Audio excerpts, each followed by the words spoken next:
Israel തലസ്ഥാനമായ ടെൽ-അവീവിൽ ആക്രമണം ശക്തമാക്കി ഇറാൻ. ടെൽ-അവീവിലെ യുഎസ് എംബസിക്ക് നേരെ ഇറാൻ ആക്രമണം നടന്നതായാണ് ഇപ്പോൾ പുറത്തുവരുന്ന വിവരങ്ങൾ. എംബസി ബ്രാഞ്ചിന് സമീപത്ത് പതിച്ച മിസൈലുകളുടെ ആഘാതത്തിൽ ചെറിയ കേടുപാടുകൾ സംഭവിച്ചതായി ഇസ്രയേലിലെ യുഎസ് അംബാസിഡർ മൈക്ക് ഹക്കബി സ്ഥിരീകരിച്ചിട്ടുണ്ട്. ഇതുവരെ യുഎസ് നയതന്ത്ര കേന്ദ്രത്തിൽ ആളപായമൊന്നും റിപ്പോർട്ട് ചെയ്തിട്ടില്ല.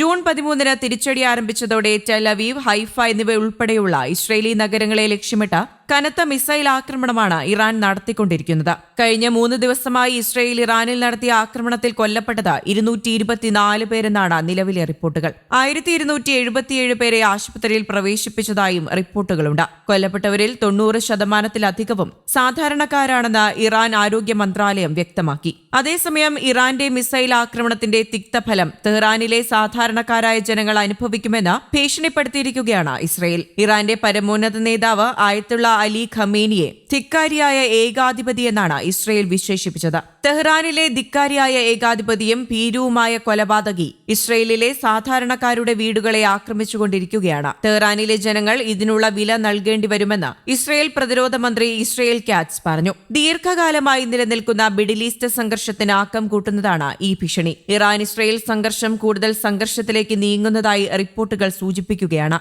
ഇറാന്റെ ഇസ്ലാമിക് റവല്യൂഷണറി ഗാർഡ് കോർപ്സ് മേധാവി ബ്രിഗേഡിയർ മുഹമ്മദ് കസിമിയും ഡെപ്യൂട്ടി ജനറൽ ഹസൻ മൊഹാക്കിഖും ഇസ്രയേൽ ആക്രമണത്തിൽ കൊല്ലപ്പെട്ടു. ഇസ്രയേൽ പ്രധാനമന്ത്രി ബെഞ്ചമിൻ നെതന്യാഹുവാണ് ഇക്കാര്യം സ്ഥിരീകരിച്ചത്. ഇറാന്റെ ഇസ്ലാമിക് റവല്യൂഷണറി ഗാർഡ് കോർപ്സിന്റെ ഇന്റലിജൻസ് മേധാവി ബ്രിഗേഡിയർ ജനറൽ മുഹമ്മദ് കസിമിയും ഡെപ്യൂട്ടി ജനറലും ഇസ്രയേലിന്റെ ആക്രമണത്തിൽ കൊല്ലപ്പെട്ടതായി ബെഞ്ചമിൻ നെതന്യാഹുവാണ് അറിയിച്ചത്. ജൂൺ 13 മുതൽ ഇസ്രയേൽ നടത്തിയ ആക്രമണത്തിൽ ഇറാനിലെ 14 ആണവ ശാസ്ത്രജ്ഞർ കൊല്ലപ്പെട്ടുവെന്ന് ഇസ്രയേൽ മാധ്യമങ്ങൾ റിപ്പോർട്ട് ചെയ്തു കഴിഞ്ഞു. കഴിഞ്ഞ ദിവസം മധ്യവടക്കൻ ഇസ്രയേലിലെ വിവിധയിടങ്ങളിൽ ഇറാൻ നടത്തിയ ബാലിസ്റ്റിക് മിസൈൽ ആക്രമണത്തിൽ 5 യുക്രൈൻ സ്വദേശികൾ ഉൾപ്പെടെ 10 പേർ കൊല്ലപ്പെട്ടിരുന്നു. 200-ലേറെ പേർക്ക് പരിക്കേൽക്കുകയും ചെയ്തു. ഇസ്രയേലിൽ കൊല്ലപ്പെട്ടവരുടെ എണ്ണം 13 ആയി. ഇറാൻ ഇസ്രയേലിൽ ഇതുവരെ 270-ലധികം മിസൈലുകൾ പ്രയോഗിച്ചു. ഷെഹ്റാനിലെ എണ്ണ സംഭരണശാല കത്തി.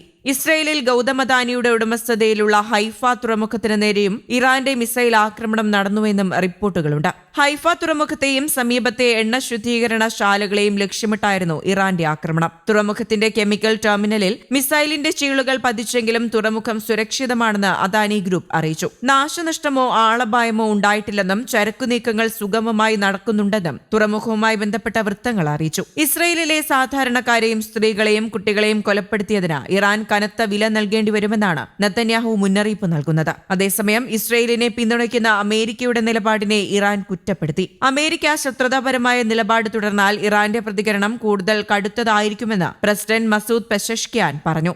News desk, Kerala Kaumudi.